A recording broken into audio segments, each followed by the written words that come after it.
Hey guys, कैसे आप लोग। मैं हूं शुभम और आप देख रहे हैं फैंटेसी एक्सप्रेस का यूट्यूब चैनल। इस वीडियो में हम बात करने वाले हैं team Hobart hurricanes versus team Sydney thunder's के बीच में होने वाले नेक्स्ट बिग बैश लीग मुकाबले के बारे में। तो गाइस, ये मैच है होबर्ट हरिकेन्स और सिडनी थंडर्स के बीच का, जो कि बिग बैश लीग का 29वां मुकाबला है। 10 जनवरी को 1:45 PM इंडियन टाइम के हिसाब से खेला जाएगा बेलरिव ओवल होबर्ट, यानी होबर्ट के घर में।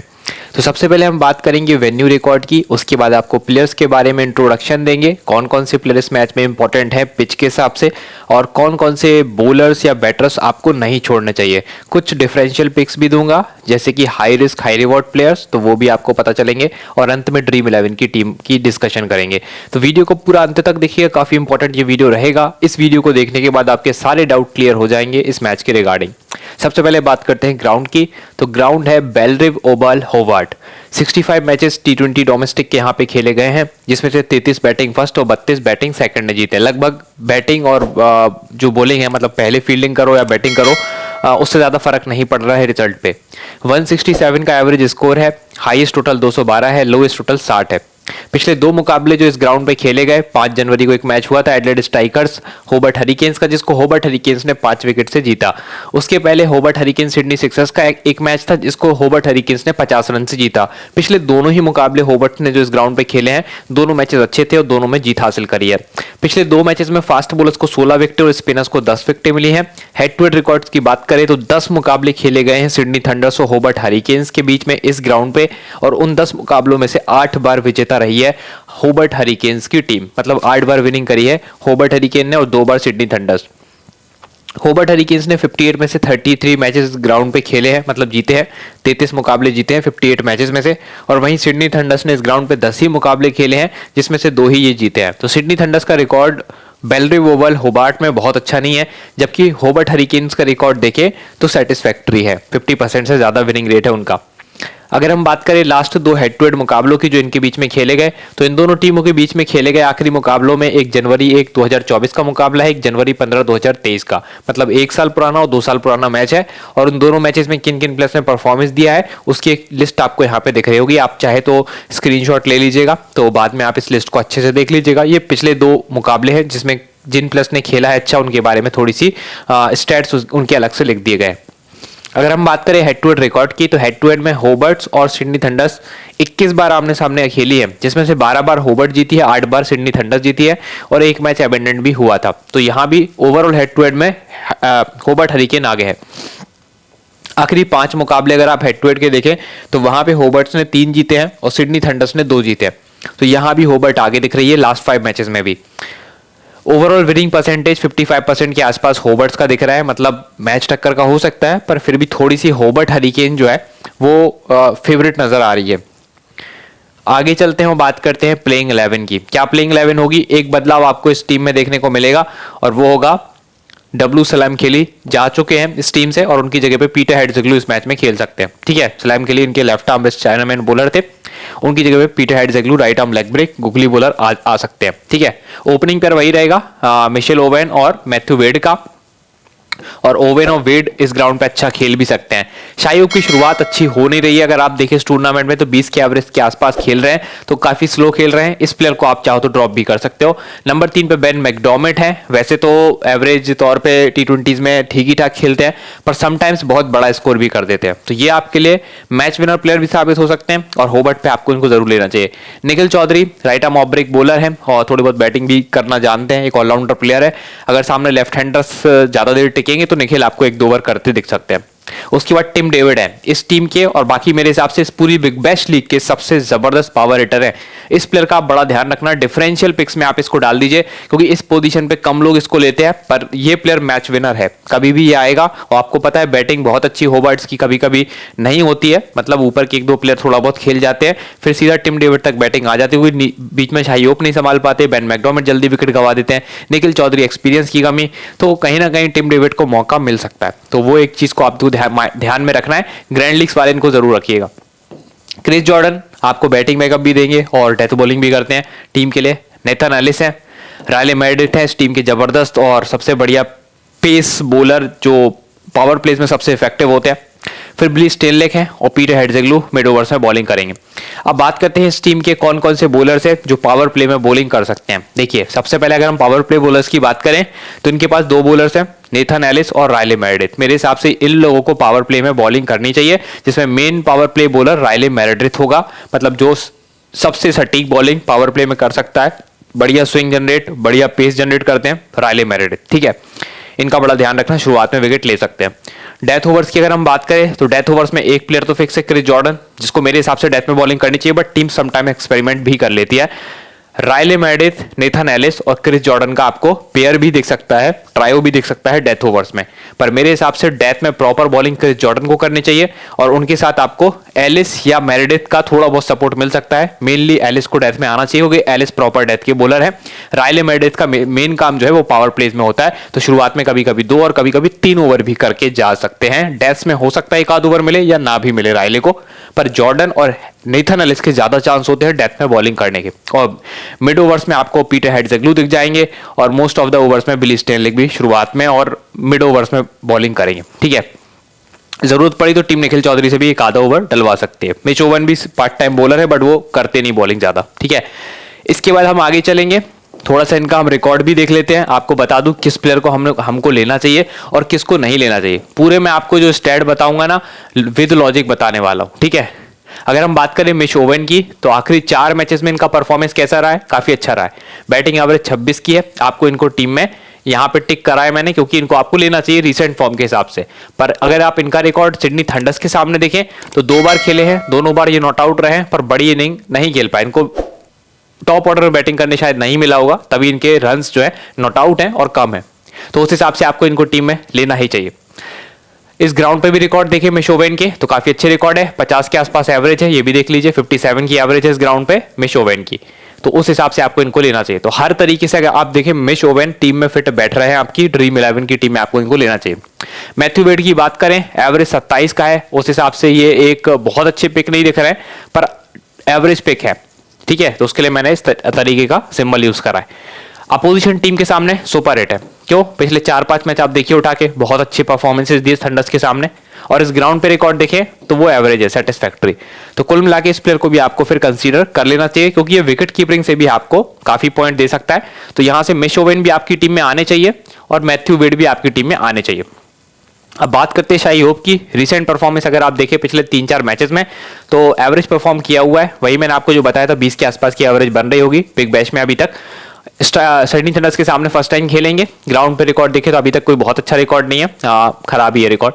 तो कुल मिला के इस प्लेयर को आप छोड़ सकते हैं। T20 फॉर्मेट में ये बहुत अच्छा नहीं खेलते, जनरली इनका जो मेन फॉर्मेट है वो बिग फॉर्मेट होता है, जैसे कि ओडीआई हो गए या टेस्ट क्रिकेट हो गया, उसमें शायद अच्छा खेलते हैं, पर छोटे जितने फॉर्मेट होते जाते हैं तो शायद की परफॉर्मेंस पे प्रेशर आता है, तो उस हिसाब से खेल सकते हैं अच्छा, पर मैं इनको टीम में रखने को सजेस्ट नहीं करूंगा। बेन मैकडॉर्मिट का देखते हैं, पिछले 3-4 मैचेस में परफॉर्मेंस सेटिस्फैक्टरी है, 32 के आसपास की एवरेज है रिसेंटली, मतलब पूरे कैरियर में।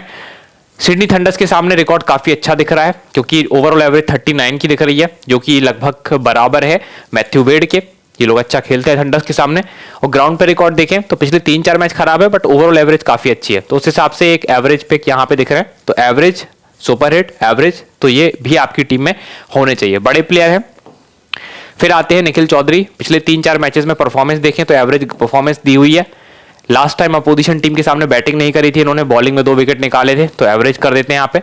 और इस ग्राउंड पे रिकॉर्ड देखें तो उसमें भी आप एवरेज या हिट कर सकते हैं। तो ये प्लेयर को आप टीम में चाहो तो ले सकते हो, पर मैं बहुत ज्यादा इन पे ट्रस्ट नहीं करता। टिम डेविड की बात कर लेते हैं।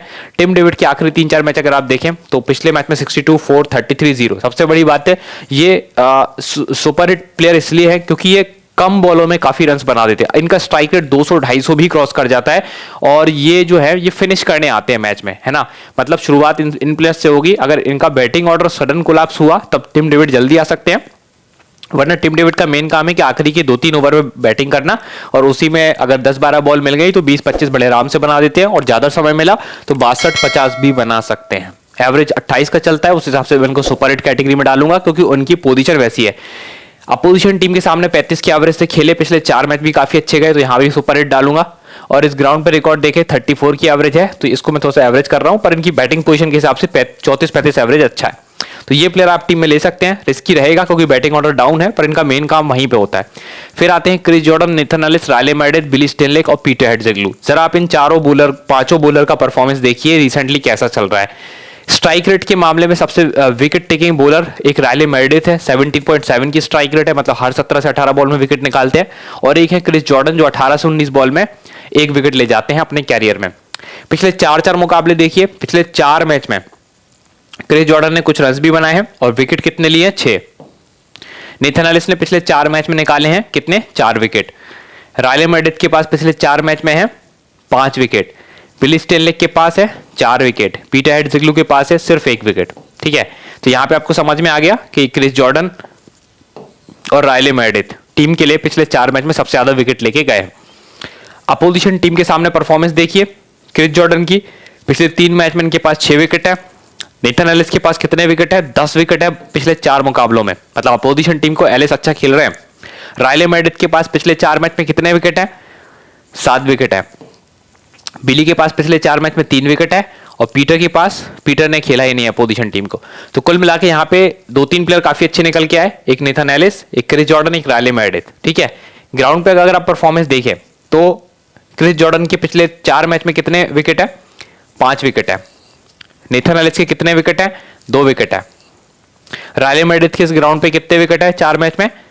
5 विकेट है। यहां पे टोटल करिए, 4 विकेट है बिली स्टेनलेक के और 6 विकेट है पीटर हेड्जेग्लू के। तो इस ग्राउंड पे अगर आप रिकॉर्ड देखें तो पीटर का काफी अच्छा दिख रहा है। ठीक है, पीटर का रिकॉर्ड बहुत अच्छा है, हर 14 बॉलों के आसपास में पीटर ने इस ग्राउंड पे विकेट निकाले हैं। ठीक है, उसके बाद 2 प्लेयर आते हैं, क्रिस जॉर्डन और रायले मैर्डिथ, जिनका रिकॉर्ड काफी अच्छा हमें मिला। 16 के स्ट्राइक रेट से रायले मैर्डिथ ने यहाँ पे विकेट निकाले हैं। क्रिस जॉर्डन ने 21 के स्ट्राइक रेट से विकेट निकाले। जितना स्ट्राइक रेट कम है, यानी कि उतनी कम बॉलों में वो विकेट लेके जा रहा है प्लेयर। जैसे कि पीटर हर 14-15 बॉलों में इस ग्राउंड पे विकेट लेता है, तो पीटर एक आपके लिए डिफरेंशियल पिक बन सकता है। पर अगर आप ओवरऑल रिकॉर्ड को नजर में रखें तो आपको लेना चाहिए सबसे पहले टीम में रायले मैर्डिथ और क्रिस जॉर्डन को और नेथन एलिस को भी। ठीक है, ये तीनों बॉलर आपको लेने हैं, क्रिस जॉर्डन, नेथन एलिस, रायले मैर्डिथ। रायले मैर्डिथ की मेन इंपॉर्टेंस होगी पावर प्लेज में और डेथ्स ओवर में क्रिस जॉर्डन और नेथन एलिस की इंपॉर्टेंस होगी, जिसमें नेथन एलिस और क्रिस जॉर्डन बैटिंग बैकअप भी समटाइम्स दे जाते हैं। बिली स्टेनलेक डिफरेंशियल होंगे पिक, पीटर हेड्जेग्लू काफी एक डिफरेंशियल पिक होंगे इस ग्राउंड को देखते हुए। ठीक है, बाकी ऊपर से मैंने आपको बता दिए कौन कौन से बैटर्स लेने हैं। मिशोवन ले सकते हैं, मैथ्यू वेड ले सकते हैं, बेन मैकडॉर्मिट समटाइम बड़ा खेल जाते हैं। टिम डेविड की पोजीशन डाउन होती है, उनका मेन काम फिनिश का है, पर वो कभी कभी बहुत अच्छा फिनिश करते हैं। तो ये कुछ प्लेयर्स हैं होबर्ट्स के। ठीक है, अब आगे चलते हैं और बात करते हैं, थोड़े से बैटल्स देख लेते हैं।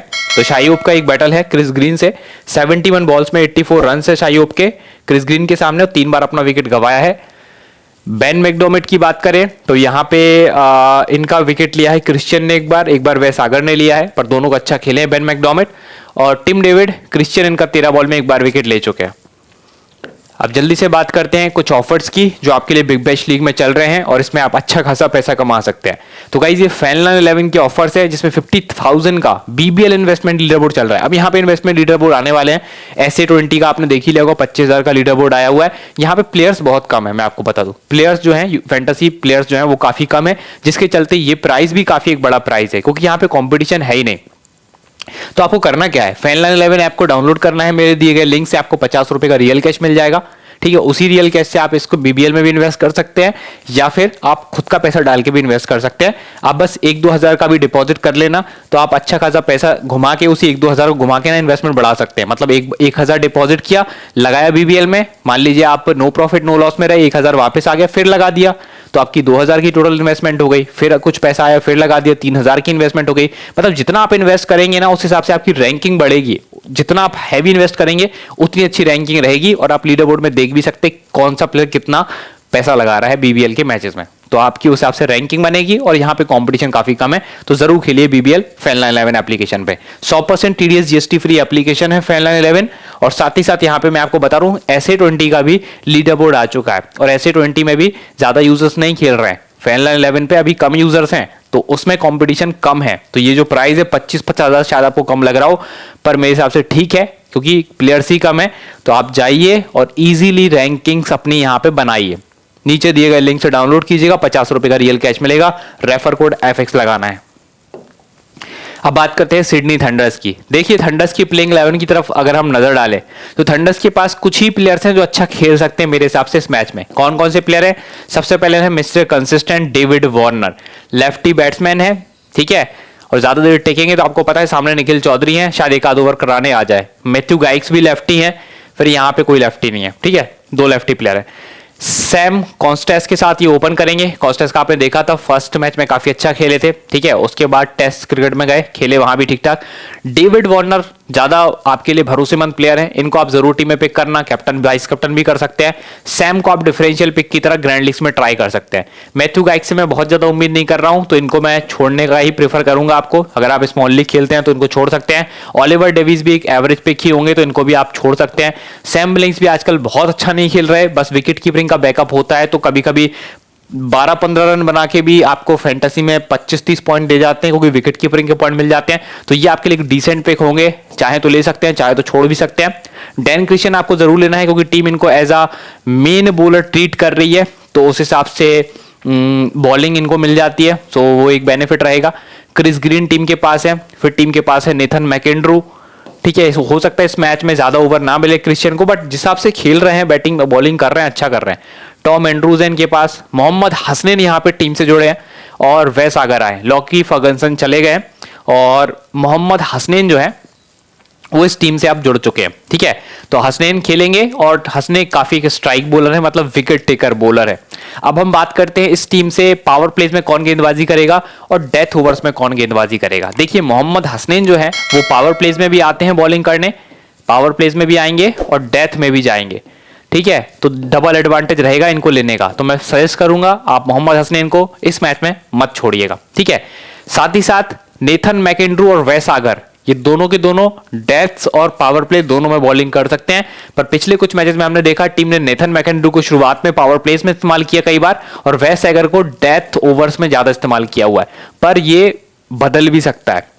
एक चीज कंफर्म है कि मोहम्मद हसनैन पावर प्लेस में भी कुछ ओवर डालेंगे और डेथ में तो कंफर्म बॉलिंग करेंगे, ठीक है। उनका साथ कौन दे रहा है? पावर प्ले में हो सकता है एक आध ओवर नेथन मैकेंड्रू एक वैसागर कर दे, और डेथ में भी नेथन मैकेंड्रू वैसागर आ जाए मोहम्मद हसनैन के साथ, ठीक है। तो तीन प्लेयर्स का खेल है, शुरुआत में भी बॉलिंग करेंगे, लास्ट में भी करेंगे, और मिड ओवर्स में बॉलिंग करेंगे टॉम एंड्रूज और क्रिस ग्रीन और क्रिश्चियन भी। हो सकता है आप इनसे 3-3 ओवर बॉलिंग देखें, क्योंकि बॉलिंग ऑप्शन टीम के पास काफी बढ़ गए, ठीक है। हसनैन तो प्रॉपर पूरे 4 ओवर करेंगे, मैकेंड्रू वैसागर भी लगभग 4-4 ओवर पूरे करेंगे। स्पिनर्स जो इनके टॉम एंड्रूज क्रिस ग्रीन, इनके ओवर्स कट सकते हैं, और क्रिश्चियन के भी शायद कुछ ओवर कट सकते हैं अगर फॉर्म थोड़ी बहुत भी बिगड़ी, ठीक है। आगे चलते हैं और बात करते हैं अब टीम की। ये जो टीम मैंने आपको दिखाई ना प्लेइंग 11, इसमें किसका रिकॉर्ड कैसा है और किसको आप ले सकते हैं, किसको छोड़ सकते हैं, ठीक है। जल्दी से देखिए, सबसे पहले बात करते हैं डेविड वार्नर की। बैटिंग एवरेज 38 है, पिछले 4 मैचेस में काफी अच्छा खेले हैं, सुपर हिट प्लेयर चल रहा है। अगर आप होबर्ट हरिकेन के सामने परफॉर्मेंस देखें, लास्ट टाइम 0 पे आउट हो गए थे, और इसी ग्राउंड पे वो 0 पे आउट हुए थे, तो यहां पे भी क्रॉस लगा है, ठीक है। पर डेविड वार्नर बहुत अच्छे प्लेयर हैं, क्योंकि पिछले 3-4 मैचेस से हम उनकी फॉर्म को सुधरते देख रहे हैं, और एक्सपीरियंस की उनके पास कमी नहीं है, तो मेरे हिसाब से तो मस्ट है, आप इनको जरूर टीम में लीजिएगा। सैम कॉन्स्टेंस की बात करें तो पिछला मैच जो खेले उसमें 0 पे आउट हो गए थे, उसके पहले 56 का स्कोर किया, 2 ही मैचेस खेले बीबीएल में, तो इन पे बहुत ज्यादा मैं ट्रस्ट भी नहीं करता, पर ऐसा भी नहीं है कि आप इनको अनट्रस्ट करें, क्योंकि टैलेंटेड प्लेयर हैं। इस ग्राउंड पे फर्स्ट अपोजिशन टीम को फर्स्ट टाइम खेलेंगे, इस ग्राउंड पे फर्स्ट टाइम खेलेंगे, तो लक वाइज आप इनको ले लीजिएगा टीम में लेना हो तो, पर इन पे बहुत ज्यादा मैं भरोसा नहीं कर सकता। मैथ्यू गाइक्स का एवरेज 20 का है, परफॉर्मेंस रिसेंटली देखें तो सेटिस्फैक्टरी है, बहुत अच्छी नहीं बहुत बुरी भी नहीं है। अपोजिशन टीम के सामने परफॉर्मेंस खराब है, ग्राउंड पे रिकॉर्ड भी खराब है, तो कुल मिला के आप मैथ्यू गाइक्स को मेरे हिसाब से छोड़ सकते हैं, ठीक है। अब बात करते हैं ओलिवर डेविस की। आखिरी 4 मैच बहुत खराब गए हैं, उस हिसाब से आपको इनको छोड़ना चाहिए। अपोजिशन टीम के सामने रिकॉर्ड काफी अच्छा है ओलिवर डेविस का, ये एक प्लस पॉइंट है। ग्राउंड पे रिकॉर्ड देखें तो वो भी एवरेज है, मतलब एवरेज से थोड़ा सा बेटर ही है, तो कुल मिला के ओलिवर डेविस इस मैच के हिसाब से एवरेज पिक होंगे, ठीक है। तो आप इनको ले सकते हैं, पर रीसेंट फॉर्म थोड़ी सी खराब है, उसका ध्यान रखिए। मतलब गाइक्स और डेविस में अगर कंफ्यूज है तो डेविस को ले सकते हैं। सैम बिलिंग्स की बात करते हैं, जी ध्यान रखिएगा, विकेट कीपिंग भी करते हैं, तो उसका एक्स्ट्रा एडवांटेज होता है उनके पास। पिछले 3-4 मैच इनके बहुत अच्छे नहीं गए, पर वही है विकेट कीपिंग करते हैं तो इनको पॉइंट ज्यादा मिल जाता है, ठीक है। अपोजिशन टीम के सामने स्टैट देखें तो एवरेज है, दो मैच में अच्छा है, दो मैच में खराब है, और यहाँ भी विकेट कीपिंग कर लेते हैं तो उससे भी इनका एवरेज परफॉर्मेंस आ गया है। मतलब रन्स कम है पर विकेट्स कैचेस स्टंपिंग से कुछ पॉइंट दे जाते हैं। इस ग्राउंड पे भी लास्ट टाइम अच्छा खेले थे, 61 नॉट आउट थे, तो इस मैच में आप इनको ले भी सकते हैं, छोड़ भी सकते हैं, एवरेज पिक होंगे। डैन क्रिशन की बात करें तो परफॉर्मेंस वाइज अगर आप देखें, पिछले मैच में 23 बनाया, एक विकेट भी लिया था इन्होंने, और प्रॉपर 4 ओवर के आसपास बॉलिंग भी इन्होंने करी थी। तो क्रिशन को लेने का फायदा यह है कि एक तो बैटिंग में बैकअप दे जाते हैं, ऊपर से 3 से 4 ओवर जब बॉलिंग करेंगे तो उसका भी फायदा मिलेगा। और रिसेंटली लेजेंड्स वगैरह में भी खेले हुए, तो ऐसा नहीं है कि एकदम बिल्कुल बिना तैयारी के आए हुए। क्रिश्चियन इंपॉर्टेंट रहेंगे, मैं इनको टिक कर रहा हूं क्योंकि एक्सपीरियंस की कमी नहीं है और फॉर्म सुधर चुकी है, प्रैक्टिस कर ही चुके हैं। अपोजिशन टीम के सामने स्टैट काफी खराब है इनका, ग्राउंड पर रिकॉर्ड देखें तो डिसेंट है। कुल मिला के ले भी सकते, छोड़ भी सकते वाले प्लेयर। क्रिस ग्रीन की बात करें, एक इकोनॉमिकल स्पिन बॉलर है और मिड ओवर्स में आके बॉलिंग करेगा। अगर पिच जो है वो थोड़ी डस्टी होती है तो क्रिस ग्रीन का एक इंपॉर्टेंस बढ़ जाता है। अभी तक हालांकि बैटिंग में कोई बहुत ज्यादा बैकअप नहीं दे पाए, बट बैटिंग बैकअप के लिए जाने जाते हैं। एक एवरेज पिक मैं इनको यहाँ पे डालूंगा। अपोजिशन टीम के सामने स्टैट देखें तो बैटिंग में काफी अच्छा है, बॉलिंग में काफी खराब है, बट बॉलिंग इनका मेन वेपन है तो इसलिए इनको एवरेज डालूंगा यहाँ भी। और ग्राउंड पे रिकॉर्ड देखें तो बॉलिंग में पिछले 4 मैच से इनको कोई विकेट नहीं मिली है, रन्स बनाए हैं बट वो उनका काम नहीं है, तो यहाँ पे मैं इनको खराब उसमें डालूंगा। तो क्रिस ग्रीन को आप ले सकते हैं सेफ्टी के पर्पज से, बट बहुत अच्छा रिकॉर्ड क्रिस ग्रीन का इस ग्राउंड पे रहा नहीं है। Nathan McAndrew, Tom Andrews, Mohammad Hasnain, Wes Agar, इनके परफॉर्मेंसेस देख लेते हैं। पिछले 4 मैचेस में मैकेंड्रू को मिला है सिर्फ 1 विकेट, मतलब फॉर्म खराब चल रही है। एंड्रूज को मिले हैं 4 विकेट, फॉर्म डिसेंट है। मोहम्मद हसनैन के पास कितने विकेट है? 7 विकेट। मैंने आपको बोला भी था स्ट्राइक बॉलर है, इस बॉलर को आपको जरूर लेना है। इस मैच में कम से कम 2-3 विकेट लेके जा सकता है, फर्स्ट बॉलिंग करेगा अगर, तो सेकंड भी करेगा तब भी 1-2 विकेट ले सकता है। वैसागर के पिछले 4 मैच में कितने विकेट है? 8 विकेट है, तो वैसागर भी अच्छा खेल रहा है। मतलब रीसेंट फॉर्म देखे तो मोहम्मद हसनैन वैसागर की काफी अच्छी है, उस हिसाब से आपको इनको लेना चाहिए। स्ट्राइक रेट देखे तो वैसागर और मोहम्मद हसनैन के स्ट्राइक रेट भी बहुत अच्छे हैं। 16 गेंदों में हसनैन 1 विकेट ले जाते हैं, 15 गेंदों में लगभग वैसागर 1 विकेट ले जाते हैं, जबकि टॉम एंड्रूज को लगभग 35 बॉलें लग जाती है 1 विकेट लेने में। मतलब 2-3 मैच खेलेंगे तब जाके 1-2 विकेट मिलता है उनको। तो अभी रिसेंट फॉर्म जरूर अच्छी है, बट ओवरऑल बहुत अच्छे प्लेयर नहीं है, मतलब बहुत विकेटिंग नेचर के वो प्लेयर नहीं है। मैकेंड्रू अच्छे प्लेयर हैं पर उनको भी विकेट थोड़ा सा लेट मिलती है। अगर आप देखें हेड टू हेड, मतलब होबर्ट के सामने परफॉर्मेंस, ठीक है, तो मैकेंड्रू की 20 की स्ट्राइक रेट है, पिछले 4 मैच में 2 ही बार विकेट मिली है मैकेंड्रू को, तो उनका बहुत अच्छा रिकॉर्ड नहीं है होबर्ट्स के सामने। लास्ट टाइम एंड्रूज खेले थे तो उनको विकेट ही नहीं मिली थी। हसनैन ने 2 मैच खेले हैं, एक में विकेट है, एक में विकेट नहीं है, और वैसागर एक में विकेट है, एक में विकेट नहीं है, तो उनका साथ भी सेम प्रॉब्लम। ग्राउंड पे रिकॉर्ड देखें, सबसे अच्छा रिकॉर्ड आपको वैसागर का मिलेगा, हर 17 बॉल में 1 विकेट लेते हैं और पिछले 4 मैच में 5 विकेटें ले चुके हैं, जबकि यहाँ पे हसनैन खेले नहीं है इस ग्राउंड पे। टॉम एंड्रूज खेले हैं, दोनों मैच में कोई विकेट नहीं है, तो टॉम एंड्रूज को लेना भी नहीं बनता है ना। स्पिन बॉलर भी है, ज्यादा इफेक्टिव भी शायद ना हो। नेथन मैकेंड्रू का भी परफॉर्मेंस इस ग्राउंड पे अच्छा नहीं देखा गया है। तो कुल मिला के आप देखें तो इनके पास एक वैसागर और एक मोहम्मद हसनैन की ऑप्शन है, बाकी बॉलिंग में कोई ज्यादा ऑप्शन है नहीं। मैकेंड्रू का फॉर्म अच्छा नहीं चल रहा है, पर आप उनको चाहो तो टीम में ले सकते हो, क्योंकि समटाइम्स डेथ ओवर्स में विकेट ले जाते हैं मैकेंड्रू। और यहाँ पे आप सेफ जाने के लिए क्रिस ग्रीन ट्राई कर सकते हो, ऊपर डेविड वार्नर आपके लिए इंपॉर्टेंट रहेंगे। बाकी बीच का बैटिंग ऑर्डर कुछ मुझे समझ में नहीं आया, मतलब कोई बहुत इफेक्टिव प्लेयर इनके पास नहीं है। आगे चलते हैं और बात करते हैं कुछ बैटल्स की। डेविड वार्नर के सामने एक बैटल होगा रायले मेरेडिथ का। 7 बॉलों पे रायले मेरेडिथ की 2 ही रन है, डेविड वार्नर के 1 बार विकेट दिया है, मतलब मेरेडिथ के सामने एक ही बार वार्नर आए हैं और स्ट्रगल किया है। मैथ्यू गाइक्स का देखिए, 18 गेंदों में मेरेडिथ ने 1 बार विकेट लिया है और नेथन एलिस ने 4 गेंदों में अब तक 2 बार विकेट ले लिया है। ओलिवर डेविस का 2 बार विकेट लिया है नेथन एलिस ने, 1 बार मेरेडिथ ने, 1 बार स्टेनलेक, 1 बार क्रिस जॉर्डन ने। सैम बिलिंग्स की 7 बार विकेट ले चुके क्रिस जॉर्डन 64 बॉलों पे 107 रन खा के, ठीक है, 64 बॉल में 7 बार विकेट, मतलब लगभग देखा जाए तो हर 9 बॉल के आसपास में 1 विकेट ले जाते हैं सैम बिलिंग्स की क्रिस जॉर्डन, ठीक है। उसके बाद नेथन एलिस ने 4 बार विकेट निकाली है बिलिंग्स की, बिलिंग्स नेथन एलिस को खेल ही नहीं पाते हैं। बिली स्टेनलेक ने 1 बार विकेट निकाली है सैम बिलिंग्स की। शिर्फिन रदरफोर्ड अवेलेबल नहीं है, क्रिस जॉर्डन 1 बार इनका विकेट ले चुके हैं। रायले मेरेडिथ 3 बार विकेट डैनियल क्रिश्चियन का ले चुके हैं और स्टेनलेक 1 बार ले चुके हैं। तो ये कुछ बैटल्स थे। अब जल्दी से टीम पे नजर डाल लेते हैं जो हमने काफी मेहनत करके बनाई है, और आप देख ही रहे हैं वीडियो में कितना टाइम लग गया, पर आपको एक एक चीज मैंने क्लियर करी हुई है, ठीक है। अब कैसे टीम बनानी है, सबसे पहले आप पिक करिए होबर्ट हरिकेन का ग्राउंड है, तो वहां पे मैथ्यू वेड को आपको नहीं छोड़ना चाहिए। बेन मैकडॉर्मिट किसी भी दिन बड़ी इनिंग खेल सकते हैं, और मिश ओवेन भी अच्छे फॉर्म में है, तो इन तीनों प्लेयर्स को हम लेते हैं, ठीक है। फिर डेविड वार्नर, अगर आप देखिए पूरी लाइनअप में दोनों टीमों में सबसे एक्सपीरियंस प्लेयर है, और प्लस उनके पास रीसेंट फॉर्म भी सबसे अच्छी है, तो बैटिंग में आप उनको कैप्टन कर सकते हैं इस ग्राउंड पे। फिर हमने यहाँ पे क्रिस जॉर्डन को टीम में शामिल किया है, वीसी करा हुआ है। यहाँ पे 2 प्लेयर हमने पिक करे हैं पावर प्लेस के, जिसमें मेरेडिथ आएंगे और हसनैन आएंगे। हसनैन डेथ्स में भी बॉलिंग करते हैं, बट मेरेडिथ को उतना डेथ में अपॉर्चुनिटी नहीं मिलती है। हसनैन पावर प्ले और डेथ दोनों में आएंगे, तो हसनैन तो आपके सबसे इंपॉर्टेंट बॉलर होने चाहिए इस मैच के। मेरेडिथ भी इंपॉर्टेंट रहेंगे, अगर शुरुआत में इनको बॉलिंग करने मिले मेरेडिथ को और थोड़ा बहुत भी स्विंग मिला ना, तो मेरेडिथ इंपॉर्टेंट होंगे टीम के लिए।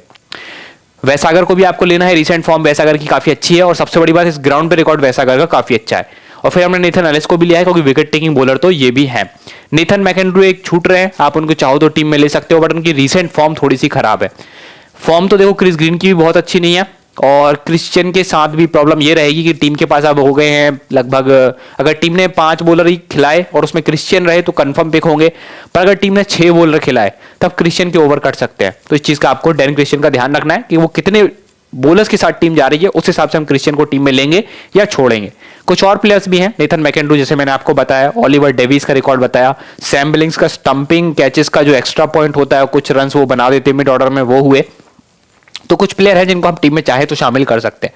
हम पिच रिपोर्ट देखने के बाद डिसाइड करेंगे कि हमें 1-2 प्लेयर अगर चेंज करने हैं तो किन को चेंज करेंगे, और उसका हम अपडेट आपको टेलीग्राम पे देंगे, जिसका लिंक कमेंट सेक्शन में है। तो जाइए टेलीग्राम को भी ज्वाइन कर लीजिए और टॉस का वेट करिए। टॉस के टाइम पे मैं आपको सारी चीजें बता देता हूँ, प्लेइंग 11 से लेकर पिच रिपोर्ट तक, और उसके हिसाब से जो भी चेंज टीम में करना होगा मैं आपको हाथों हाथ वहीं पे बता दूंगा। ठीक है, तो आई होप ये वीडियो आपको समझ में भी आया होगा और आप इससे टीम बनाने में भी काफी कॉन्फिडेंट फील कर रहे होंगे, क्योंकि आपको काफी चीजें मैंने क्लियर कर दी हैं। जैसे वैसागर का रिकॉर्ड काफी अच्छा है, हसनैन की बॉलिंग काफी अच्छी है, रैले मेरेडिथ पावर प्लेस में बहुत अच्छा करते हैं, डेविड वार्नर की कंसिस्टेंसी बहुत अच्छी है, टिम डेविड के बारे में मैंने आपको बताया था कि कुछ लोग ग्रैंड लीग्स में उनको ट्राई कर सकते होंगे, वो पावर हिटर हैं और पूरे बीबीएल में आई थिंक सबसे बढ़िया पावर हिटर्स में से नंबर 1 पे ही होंगे रैंक में। तो उस हिसाब से आपको जो मैंने वीडियो में चीजें बताई हैं, जो 20-25 मिनट हम वीडियो में देते हैं ना, वो फालतू नहीं होते, हम उसमें आपको हर एक चीज बताते हैं, तभी हम ग्रैंड लीग्स में अच्छा कर पाते हैं। कल भी मैंने ग्रैंड लीग जीती हुई है, अगर नहीं मानते तो टेलीग्राम पे जाके देख लीजिए, 200-250 मेंबर में फर्स्ट रैंक भी लगाई हुई है, सेकंड भी लगाई हुई है। तो बड़ी बात नहीं है, बस आपको कॉम्बिनेशन अच्छे सेट करने हैं, आप अच्छा विन कर सकते हैं। तो अभी फिलहाल के लिए इतना ही है, मिलते हैं नेक्स्ट वीडियो में। वीडियो को लाइक करिए, चैनल को शेयर सब्सक्राइब कीजिएगा। मिलते हैं नेक्स्ट वीडियो में, तब तक के लिए बाय बाय।